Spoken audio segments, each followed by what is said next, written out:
In 2025, two significant documentaries about Katrina came out. Hurricane Katrina: Race Against Time and Katrina: Come Hell and High Water 20 years later. Now, Katrina was the most catastrophic disaster in the city's modern history. It killed over 1,800 people, displaced hundreds of thousands, destroyed entire neighborhoods, and caused an estimated 125 billion in damage. The storm exposed deep systemic failures in emergency response, infrastructure, and even more important, social inequality. The levee failures, the Superdome crisis, and the aftermath became defining moments in American history. Everybody remembers where they were. The scale of transformation it caused, how it changed the city's demographics, culture, economy, and politics.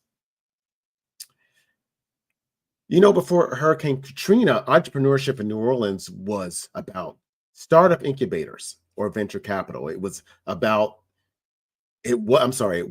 startup incubators and venture capital. It was about survival and spirit. In the neighborhoods like Lower Ninth, Gentilly, and Central City, folks made a way, often with very little. You had barbershops that doubled as meeting spots, food stands that kept whole blocks fed, home-based businesses from hair salons to catering, built out of kitchen and garages. Most didn't have access to loans or investors or even kind of recognition that make headlines. But they had something deeper, a culture of hustle, creativity, of community pride.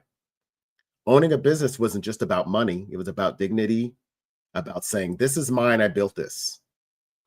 But then the storm came, and in a matter of hours, that sense of ownership, that stability was gone. Katrina didn't just flood the streets, it washed away entire local economies. Thousands of small Black-owned businesses were destroyed. Some never reopened. Some owners never came back. But here's the thing about New Orleans and about the people who call it home. They don't stay down long. From the wreckage came something powerful. A new generation of entrepreneurs began to rise, younger, sharper, rooted in purpose. They weren't just rebuilding storefronts, they were rebuilding identity. But everyone got to share in that revival. As outside investors and new residents moved in, many locals found themselves on the outside of the very comeback they started. So the question became, who gets to rebuild New Orleans? The story of entrepreneurship before and after Katrina, what was lost and what was reborn, and how the people of New Orleans continue to turn pain into power and tragedy into innovation. Well, welcome to Black Men Speak, a podcast that highlights ordinary Black men doing extraordinary things. I am your host, Keith Dent, and the title of the series today is Rebuilders: How Katrina Forged a New Generation of Entrepreneurs. Now, when I watched those documentaries, I noticed how they didn't really feature any entrepreneurs that were rebuilding the city, which was very important. They just really talked about the infrastructure of the city and how it came back. But I knew entrepreneurship was just going to be very important to not only rebuild the sense of the city, but also the community itself. So I did a little bit of research, and I found a brother who I thought was going to be great for today. His name is Spencer Davis. He was born and raised in New Orleans' 9th Ward, and he's a proud native New Orleanian and a graduate of the University of New Orleans, where he earned a Bachelor of Science in Mechanical Engineering. And over the past 2 decades, he has led large-scale federal and infrastructure programs across the U.S., managing billions in capital projects and serving as a trusted program executive for U.S. Customs and Border Patrol and NASA. But today we're going to talk to him because he's also the co-founder of Bypasslines. It's an innovative online ordering platform helping food vendors and restaurants modernize their operations. And he's also the CEO of Premium Asset Solutions, an AI agent builder empowering businesses to automate and scale through intelligent systems. He's worked bridges engineering, technology, and entrepreneurship, driving by a lifelong commitment to solving real-world problems and creating opportunities for others in the community. So Spencer, welcome. How are you doing today? I'm doing well. Thank you for having me. So before we get into, and I know this may be a little challenging and difficult, but take us back to where you were and when Hurricane Katrina hit, and briefly, because I know there's probably a lot. What do you remember most about that moment? Uh, you know, Going back, I think that what I remember most was the lack of urgency when it first was announced. Um, Mm, I was literally in a pair of boxers. I can tell you I was eating cereal. It was that, wow. and it was just a normal uh, level of communication from the city, basically saying, "Hey, there's a storm, there's a storm," but it wasn't anything that we haven't heard before. So it was one of those dynamics that, okay, well, this is going to be a windstorm, rainstorm, nothing really big. Um, and then at that moment, it was surreal when the mayor said, "Look, you guys need to get out of there. Like, it's time to go." And I've never heard it that way. I've always heard that you need to buckle down, have all your supplies, and we're going to have some flooding, but it's not going to be that bad. We've experienced this before, and it still wasn't really resonated with me at the time that it was like evacuate. But it was a certain tone and it was a certain atmosphere that I felt when it happened. So my at that moment, I didn't feel the sense of urgency until at the time my wife was like, "Listen, I think we need to get out of here." And in my head, I was like, "Well, let's just pack a few things and get out of town for a little bit, and we're going to be right back. No issues, no worries." And at the time, that's kind of what happened. Okay. Wow. And so, and of course, we know, how long it took and the devastation that resulted, what, $180 billion. It's just pretty wild. But from a personal standpoint, what did you lose physically, emotionally, and spiritually? Yeah, I think for me, given that we took that moment for granted, because, like I said, we only had packed a few things, not necessarily packing for a long time. We packed just to possibly we're going for a week, and we'll treat it like a vacation almost. So let's go towards Texas.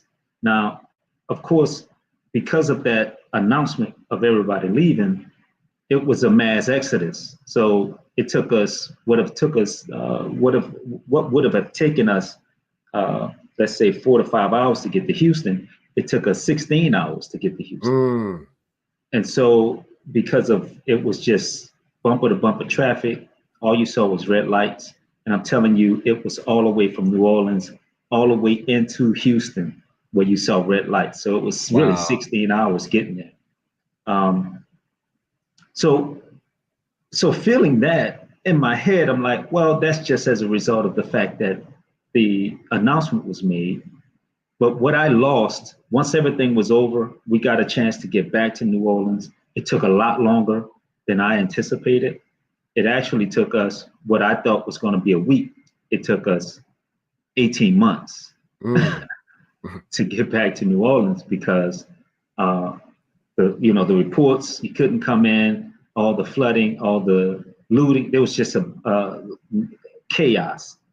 Found out that I lost my entire house. It was 12 feet of water. Everything was devastated. We had to flatten out the house, and we had to start the rebuilding process from that point. okay. And then after that, it took how long to actually rebuild and get, I guess, somewhat back to normal? Yeah, back to normal. I don't know if there was even a way to think through what normal was considered. Like at that point, how do you get back to normal? given that we've never seen this level of devastation. It wasn't just a fire for one house and it jumped to another house. You literally went into um, almost like you walked into a war zone because everything was just damaged. Everything was one color. And it probably, I would tell you, it probably took at least I would say maybe about 5 years before normal was considered normal. 5 years. Yeah. Yeah, it just took a long time only because you had to get settled. You had to figure out another place to live. You had to figure out what stability, what is real stability at this point, because everything, all the services, businesses, everything was basically being rebuilt and things like that. So normal wasn't normal anymore. It's just had to adjust based on where you were and where you had to operate. So. And did you, at any point, did you think about just not coming back?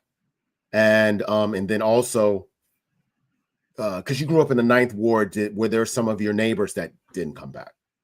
So at the time that it happened, I was living, I grew up in the Ninth Ward, in the Florida Housing Project. So I was in what they call the Upper Nine, and then you have the Lower Nine, right? Where the Lower Nine was pretty much that's where all the media attention went because of all the damage and things that are happening in Lower Nine. But the Upper Nine is where the projects were, where you had the Florida Project, Desire Project, and the rest of the Ninth Ward community. At the time, I lived in Gentilly, which was in Pontchartrain Park. Okay. And basically it was all destroyed. My house I had a 2-story house. My house was demolished. My neighbors, on the other hand, some of them, their houses were built out of, they didn't have that much of a structural damage, meaning that the water sat, but it didn't cause any subsidence that compromised their foundation. So some of them kept their structural integrity, the house in place, and they were just able to just rebuild and keep things in place. My house, on the other hand, had some subsidence. Foundation got compromised, so everything had to get torn down. But the area was just devastated completely. Okay. So you're back in the community. How did entrepreneurship or entrepreneurs play a role in rebuilding that community? That's a great question. I think that psychologically, when you think about what normalcy looks like, being able to go and go shopping at a grocery store, or when you're looking for a burger, or you're looking for some type of something to bring you back to some level of normalcy. There were entrepreneurs in the area that, man, the level of resilience was amazing. There were maybe a couple places, I would say Neo's Cafe. They were in place. They came back, they were serving food. I'm not sure how she did it. I mean, I'm sure her name is Tanya, and seeing that in that area, and with everything being destroyed, everything, like I said, was this brown color with this brackish water, seeing her in place gave some level of fight. Like, okay, I think we can figure this thing out. If Tanya can do this, and she's working with all the lights off, and she's got, stoves using wood and going back to the, Stone Age to serve people and serve first responders and people that are coming in to help. That was amazing, and it just gave some level of hope that we can probably figure this thing out. So there were certain light sparks of light in different areas. It wasn't everywhere, but it was just those little things that helped understand that, we probably can come back. Right, right. So prior to Katrina, you had a business idea called Bypasslines. So I'd love to hear, your journey prior to Katrina, getting, the business, trying to get it off the ground. And then after Katrina, how did it impact your business? Absolutely. We started off as Bypasslines started off as an idea with online order. Early on, there was no real network. I wasn't a coder, just had an idea. And I'm pretty technical in how I approach things, really methodical in what I do and putting things on paper. Sometimes I'm not what's called analysis paralysis, but I'm one of those people that if I'm thinking about it, I'm actually going to do it. I'm not just sitting on it. And sometimes that's to my detriment because I will leap, man. I'm jumping. I get an idea, I'm ready to go.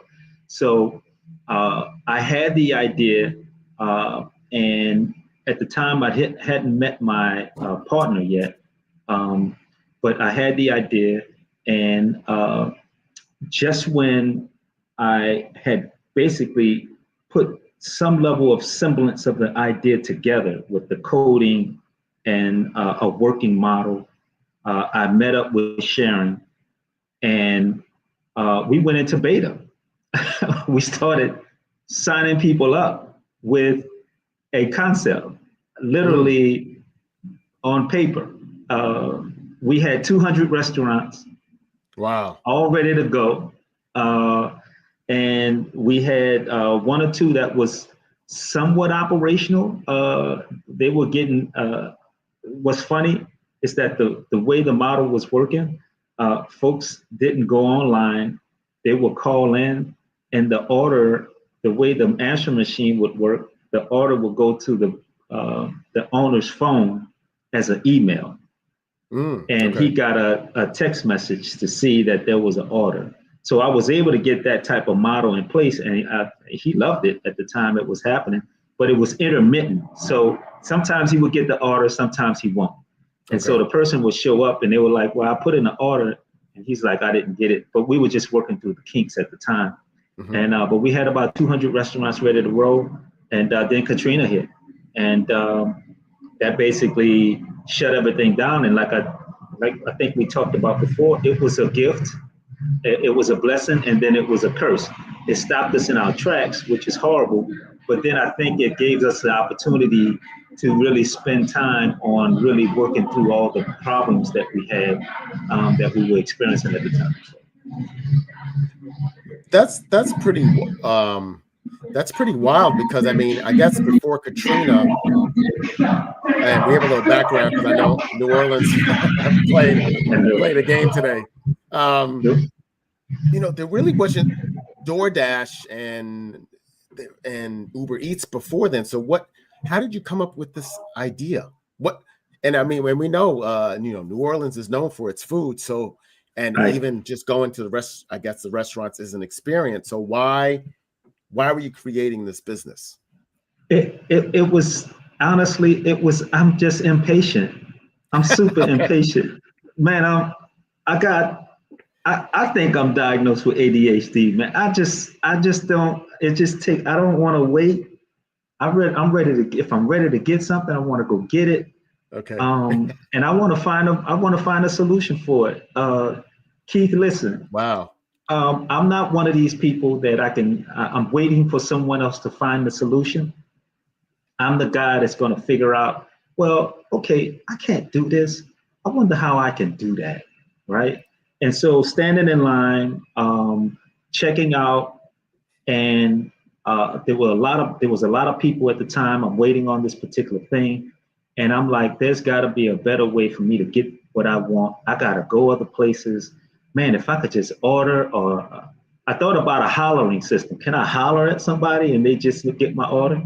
But that, of course, that wouldn't work, right? So I was thinking, like, how can I figure out a way to come up with a concept that would work. And at the time, I was building apps just as a hobby, and I was just trying to find a solution. Like, okay, if I can do something on an app and send something to the person that's taking the order, I can bypass all these people, a la bypass lines, right? Bypass lines. Right, That's right. that's where the concept came from. So Wow. Okay. yeah, That's cool. yeah. And so then of course with so then Katrina hits and it changes it well, it gives you more time to reiterate and get the kinks out. But was there any other challenges, launching the business after Katrina? Um, One thing that really devastated my business, like I said, I'm not a coder, but I became one. But at the time, my my outlet. Here's the biggest thing about entrepreneurs is that when they start with an idea, the biggest issue is resources. Is really identifying what do I need to get me to the result that I'm looking for. Resources is paramount to any entrepreneur on every level. I was one of those guys that what was challenging is that I'm in a new area. I had some idea of what I wanted to do in New Orleans. Now I'm living in Texas. My house is destroyed. I don't have all the resources to make that work. Now I'm trying to, I'm thinking about this business. Um, I'm trying to figure out how and what and who to talk to. So that was the biggest challenge. Just the the onslaught of this devastation that occurred that caused my entire thought process of who and how and what I can do to get this business going outside of all the personal stuff that was happening to me at the time. So it took an extreme amount of time before we were able to get things going again because of the fact that trying to identify all the resources, people starting to now figure out what funding is available, what departments are available, what other businesses and nonprofits or whatever that would help these entrepreneurs or help me get this business going. So the whole landscape changed. Folks that was in place to possibly help you, they were no longer available. Uh, Mhm. People started changing their names. So what you Oh, thought wow. was one time a resource to help you, it was a completely different name, a Mm, different set of people, different type of process.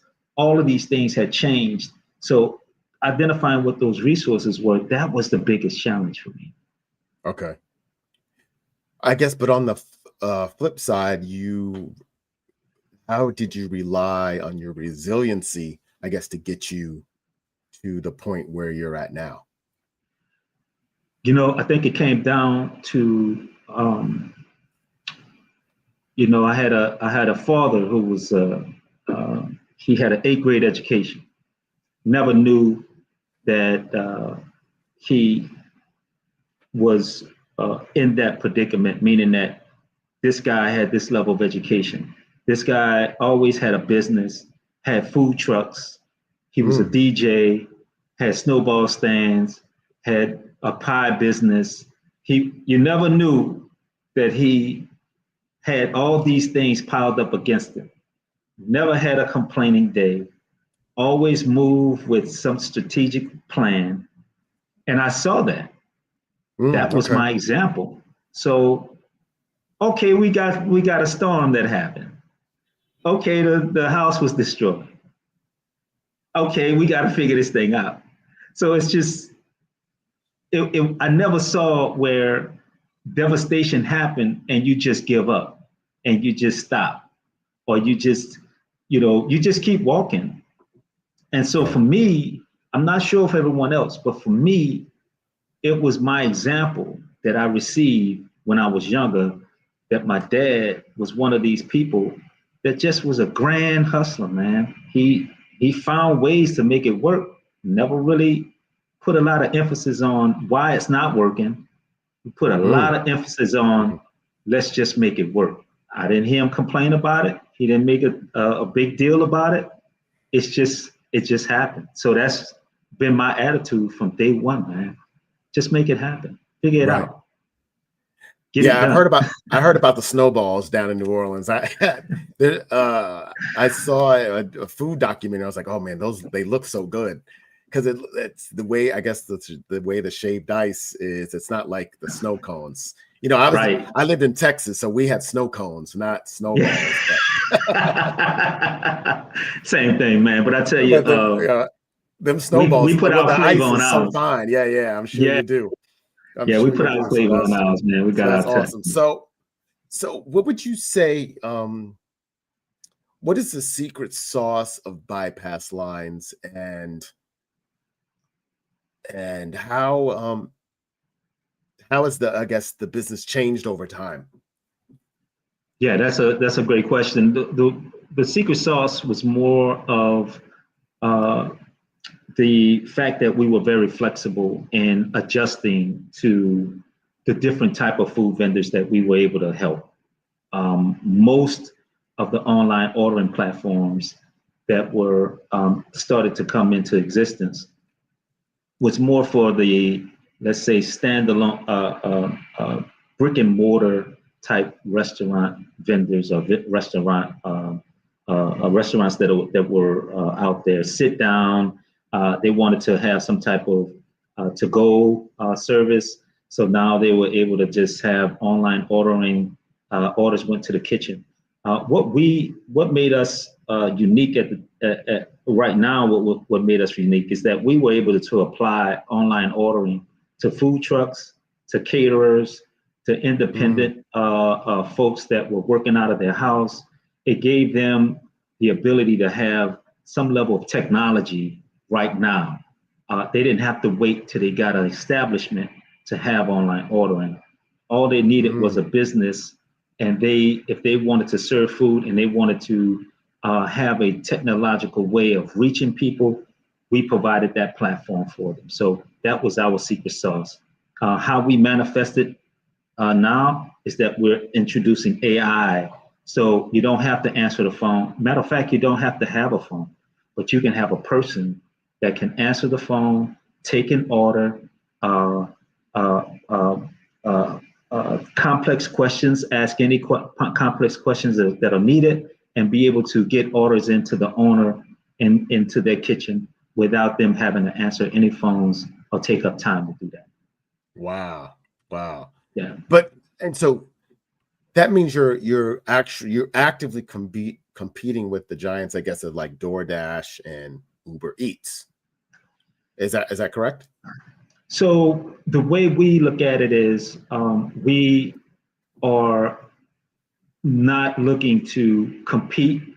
We want to provide a unique, I say, assist them in whatever their goals are to try and reach their particular result. So a lot of our folks that we're working with, they have Uber Eats, they have DoorDash, they have a lot of these other folks in place right Oh now, wow. because Okay. each one of those have their own audience. What we try to do is then look at the front of the house. Well, they may have a bunch of orders, and yes, those orders will come through Uber Eats and go to the kitchen. But then they have a lot of orders that are happening on the phone, and they have people that are walking in. What we try to do is Oh, I streamline see. that and eliminate the need of them having to service the person in front of them and then try to take a phone Oh, call or phone nice. order. Okay. And that way they can eliminate having to answer the phone. They could just service the person right in front. Person can call the establishment and get an order in without them having to miss a beat. Gotcha. So Yeah. so you must have called one time and you were on hold for about 15 minutes. and you were like, no, this ain't working. That's me Look, all day, man. I That's want to just put in my order for my gumbo so I can be out of yes. here. That's right. I've missed, listen, I've called enough where I've gotten dial tones or nobody's answering the phone. I've called enough where somebody said, oh, can you hold, please? And I didn't even say my name. I didn't say anything. They just get on the phone. Can you hold, please? And I'm on hold for like another 10 minutes. And then they come back and they can't hear me, or I didn't hear you, or whatever. It's always something that happens. And I've placed orders where the order didn't actually come out right because they didn't hear me or I said it wrong. I'm from New Right. Orleans, so I might have said etouffee. They might have said A2 something. I don't know, but Yeah, it it ends wasn't up coming out coming right. out wrong. Well, Yeah, that's okay, right. So I've done that enough to be able to say, well, I need to find a solution for that, and we have. gotcha. Oh, awesome. Yeah, That's awesome. yeah, absolutely. I make gumbo myself, so Well, you so got I to, know. hey, you got me what kind you make though. Yeah.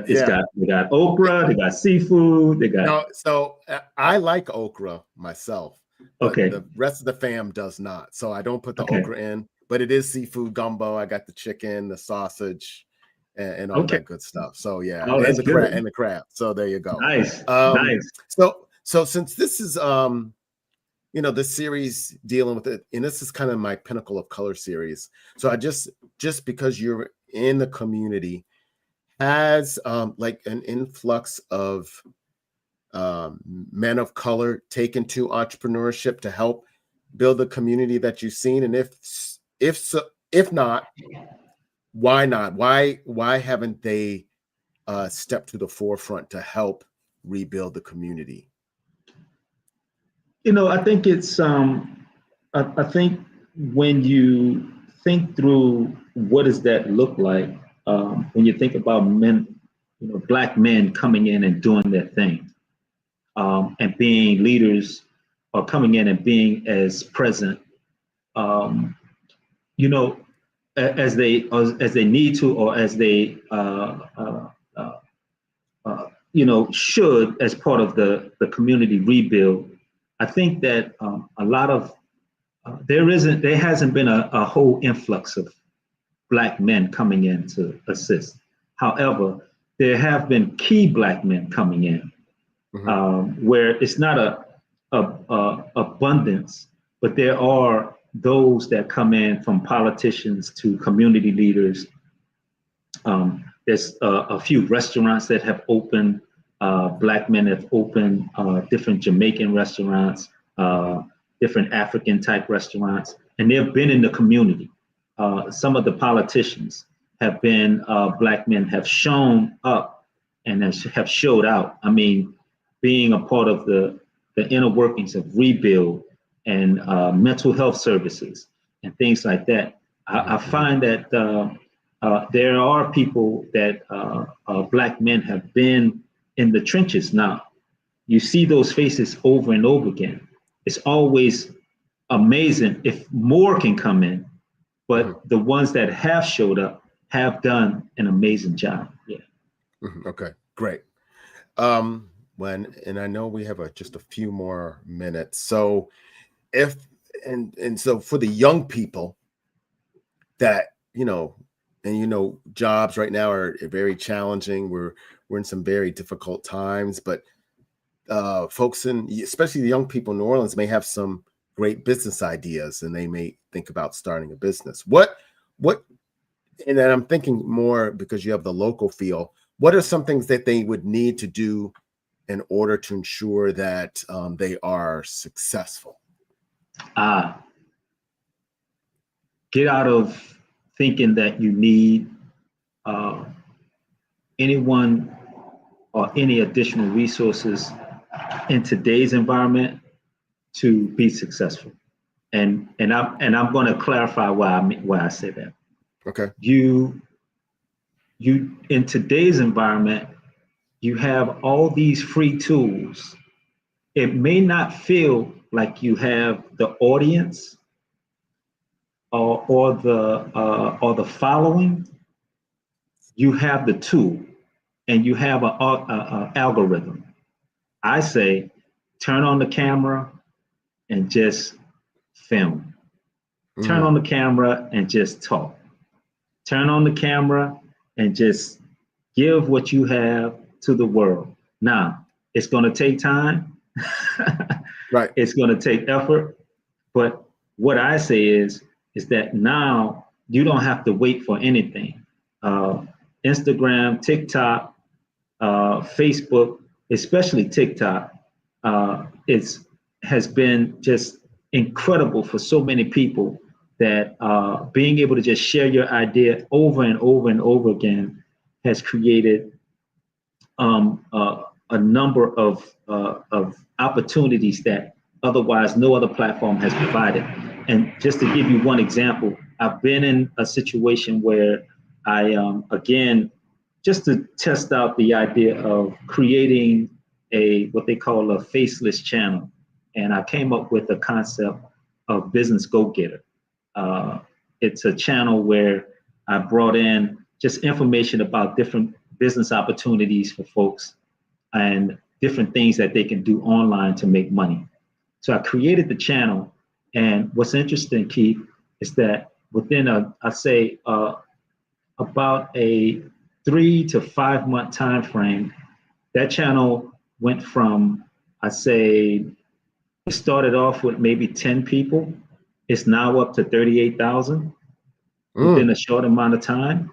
And it's all because people are looking for ways to make some kind of money, an online effort. So it's what I now understand is that this is a more of a microwave society, and TikTok and those Instagram components for the young folks can be super opportunity, provide so many different opportunities for them that they otherwise would see just through traditional ways.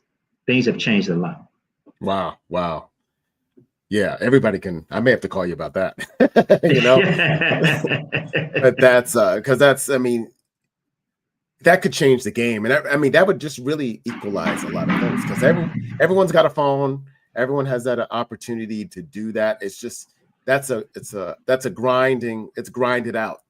That's a grinded out because that's what people have to do.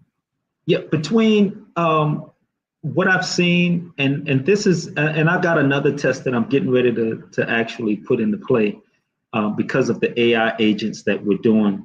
I'm creating a channel of conversation about AI on the YouTube space. Basically, not necessarily a podcast, but more or less just me talking about different things as I feel it. I'm not an expert at all, but just as I feel it, I'll put it up on the channel. And the goal really is, how do you become an authority? And for the young folks, it's just, you don't have to be, you just have to get out of yourself. Don't think about it. Just talk. And if you're having a particular position about an idea, share it. I guarantee you, there's over a billion people in the world. You're going to get a nice amount of people that's going to share your position. And that's where your audience gets built. That's where it happens. I tell you, that's where it happens, man. That's where it happens. So. Well, I know we're pressed for time, and we could probably talk longer. Oh, absolutely. But I know Spencer, thank you for dropping in. And I guess since you're more of a B2B organization, how can folks find you if they want to use Bypasslines? Absolutely.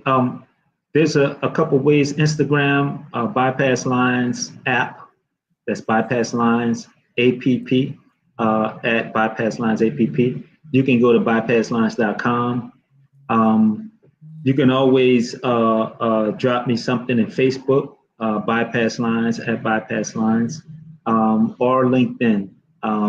Either one of those, you can drop something into those areas. DM me. My personal Instagram is SD Nola. That's S with a D, Nola, Nola. And always you can reach out and we can talk shop or figure out ways we can work together and make some magic. Great. Well, thank you. Hold on just a quick second, and I'll be signing off. Yes, sir. Well, this is the Keith Tim from the Black Men Speak podcast, Pinnacle of Color series. Truly, truly great information that was shared. And I really look forward to just hearing more information about entrepreneurs that have transformed the city of New Orleans. That's peace.